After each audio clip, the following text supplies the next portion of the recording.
Je salue tout le monde dans le précieux nom de Jésus-Christ, notre Seigneur et notre Sauveur. Mes bien-aimés, Dieu existe. Dieu travaille. Dieu agit. Dieu parle. Dieu écoute. Dieu voit. Lorsque la parole de Dieu est prêchée, Dieu attend de nous deux choses, deux grandes choses. La foi et l'obéissance. Si vous écoutez la parole de Dieu, Dieu veut que nous puissions croire lorsque nous écoutons. Après la foi vient l'obéissance. Et celui qui croit, il obéit. Ça, c'est deux grandes choses que Dieu attend de nous dans sa parole. C'est pourquoi la Bible dit, dans le dernier chapitre de l'Ecclésiaste, il dit là-bas, crains Dieu dans tout ça, tout ce que vous entendez là.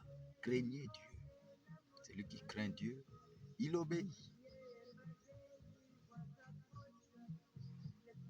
La crainte se manifeste dans l'obéissance à la parole de Dieu. Alors, si Dieu n'agit pas dans votre vie comme il a agi avec les apôtres d'autrefois, il y a ceci. Soit vous n'êtes pas un croyant, vous ne croyez pas. Vous ne croyez pas à la parole de Dieu. Ça, c'était un. Détrompez-vous, vous pouvez tout dire. Mais vous êtes un incrédule. Vous ne croyez pas. Alors, si vous êtes un croyant, soit, de deux, vous n'obéissez pas à la parole de Dieu. Parce que celui qui croit, il doit obéir. Vous n'obéissez pas à la parole de Dieu. Ou encore, vous demandez mal. Comme le disent les Saintes Écritures, c'est pour satisfaire vos mauvais désirs. Là, vous demandez mal. C'est pourquoi vous ne recevez pas. J'ai dit, soit vous êtes un incrédule à l'égard de la parole de Dieu, parce que Dieu veut que quand il parle, que nous puissions croire, que nous ne puissions pas analyser, mais croire. Vous croyez, alors la chose devient réelle. Vous croyez sans réfléchir. Laissez la réflexion aux professeurs des universités, aux hommes intelligents de ce monde qui fabriquent des armes pour se tuer eux-mêmes.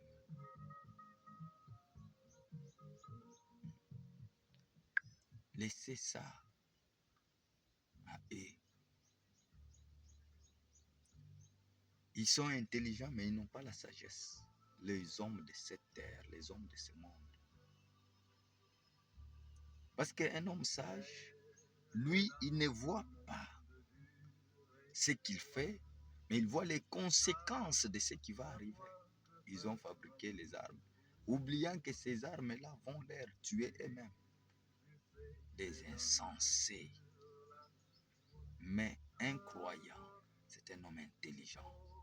Un homme intelligent, c'est celui qui est sage, qui a la crainte de Dieu dans son cœur. Alors, qu'est-ce qui se passe? Je me répète, Dieu agit. Mais si les œuvres que Dieu faisait, étant dans le corps de Jésus-Christ, ne se manifestent pas en vous, parce qu'il a dit, les œuvres que je fais, vous les ferez aussi. Si vous croyez, et vous en ferez autant. Si vous ne les faites pas, vous n'êtes pas un croyant. Vous êtes un incrédule. Nous devons faire ce que Jésus avait fait. Si nous croyons, bien entendu, la condition c'est la foi. Ce n'est pas l'intellectualisme. Ce n'est pas des analyses comme vous voulez. Là. Et on n'apprend pas la foi, on n'étudie pas la foi plutôt. La foi, mais bien-aimés frères, la foi vient de ce qu'on entend. Et ça veut dire que vous entendez la parole de Dieu. Mais il y a de ceux-là qui écoutent pour ne rien entendre. Vous écoutez, mais vous n'entendez rien. Parce que si vous entendiez, ce que vous avez entendu, vous aurez donné la foi. La foi vient de ce qu'on entend. Et ce qu'on entend de la parole de Dieu. De la parole de Dieu. Il y a encore un élément. Beaucoup de gens passent à côté. Vous savez pourquoi? Il vient auprès de Dieu. Il dit, Seigneur, j'ai besoin d'argent. Par exemple, autant de dollars. J'en ai besoin. Mais dans son cœur, son espérance, sa foi ne repose pas en Dieu. Il a déjà quelqu'un dans son cœur. Il dit, par exemple, mon oncle tel a de l'argent. Moi, je vais faire la formalité de la prière. Et comme ça, dès que je termine avec la prière, j'irai voir mon oncle et mon oncle va me donner. Non! La Bible dit, maudit soit l'homme qui se confie dans l'homme. Et lorsque nous croyons en Dieu, nous devons lui donner toute notre confiance. Nous devons nous attendre à lui. Parce que celui qui vient auprès de Dieu, c'est un homme fatigué. Il n'a plus où mettre la tête. Plus d'espoir, plus d'espérance.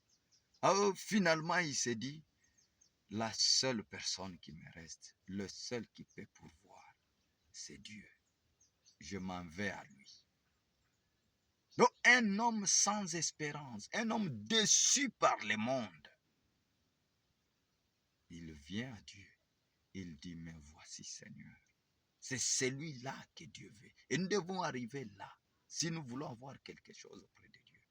C'est-à-dire, c'est dire, sans Dieu, je n'ai plus quelqu'un d'autre qui peut me donner. Mais toi, tu dis, Seigneur, donne-moi de l'argent pendant que tu as déjà quelqu'un dans ton cœur à qui tu penses, à qui tu as placé ta confiance, que celui-là, si je pars, il ne va pas me décevoir. Mais va directement à lui au lieu de faire un semblant pour passer par Dieu.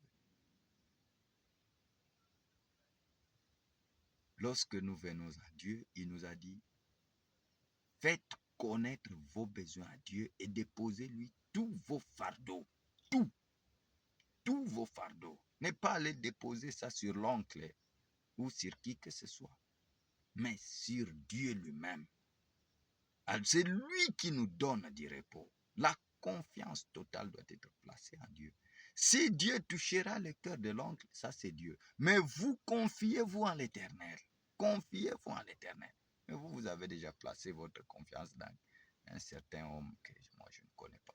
Comment le Seigneur peut agir? Et vous allez dire que Dieu m'a déçu. Le Seigneur ne déçoit personne. La parole de Dieu est claire. Soyons humbles. Cherchons la face de Dieu en toute humilité. Dieu agit. Si Dieu n'agit pas dans votre vie, les miracles sont réels. Dieu travaille. Il y a des miracles et il les fait ouvertement, pas en cachette. Dieu travaille ouvertement. S'il n'agit pas, il y a un problème. Soit vous n'êtes pas un croyant, vous êtes un incrédule, vous doutez à la parole.